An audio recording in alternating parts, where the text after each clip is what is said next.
Shavkat Mirziyoyev Miromonovich. Men Surxondaryo viloyati Termiz tumanining Chuzul qo'rg'onidan keldim. Murojaatim shuki, bizlarda kattalarimiz hammasi, boshliqlarimiz xalqni ustidan mazg'ava to'kib, tuhmat qilib, aroq ichadi deb soxta qog'ozlar qilib meni olib borib narkologiyalarga urdirib, yarimjon qilib tashadi. Yordam so'rab kelaman. Mana prokuraturaga keldim. Necha kun yotding narkologiyada? Narkologiyada 3 oy yotdim. Ismi, familiyang kim edi? Mamadaliyev Shavkat Rahmatullayevich. Nechinchi yil sen ukajon? 1982 yil 1-may kuni tug'ildim. Surxondaryo viloyati Termiz tumani Uchquzil qo'rg'oni. da yashaysan. Yashayman, Yangi hayot mahallasida. Narkologiya bo'limiga janjal sabab joylashtirdimi? Ha, yo'q, o'zlari yo'ldan hokimiyatga yordam so'rab borsam, haliga qilib ichkanga chiqarib, aroq olib beraymi deb uchastkovoylarimiz haliga qilib ichmagan holatda ham olib ketib, olib borib yotqizib tashlayverdi. Olib borib urdirdi, mana yarimjon qilib tashadi. Hozir ishlolmayapman yaxshi. Mazam yo'q, yordam bering. Agar yolg'on bo'lsa, Alloh ko'rib turibdi. Lekin juda haddidan oshib ketgan. Tepaga yotsam, tepadagilar nima qila oldi deb ustidan kulib yotibdi. Hech nima qila olmayapti bular deb.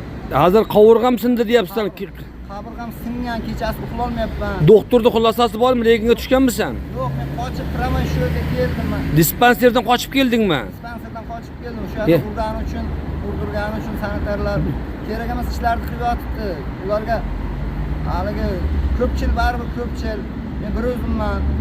Doktorning xulosasi kerak-ku. Qochib kelganing ham bir noqonuniy-ku, ukajon. Shu yerdan doktorga o'tkazsa ham ko'rinadi. Majbur bo'ldingmi qochib kelishga? Bo'ldim, ha, izimdan quvmasin deb qochib keldim shu yerga. Qachon qochding? Necha kun bo'ldi qochganingga? 3 kundan beri shu yerga yuribman. Qidiruv berib ushlab ketsa yana nima bo'lishi mumkin?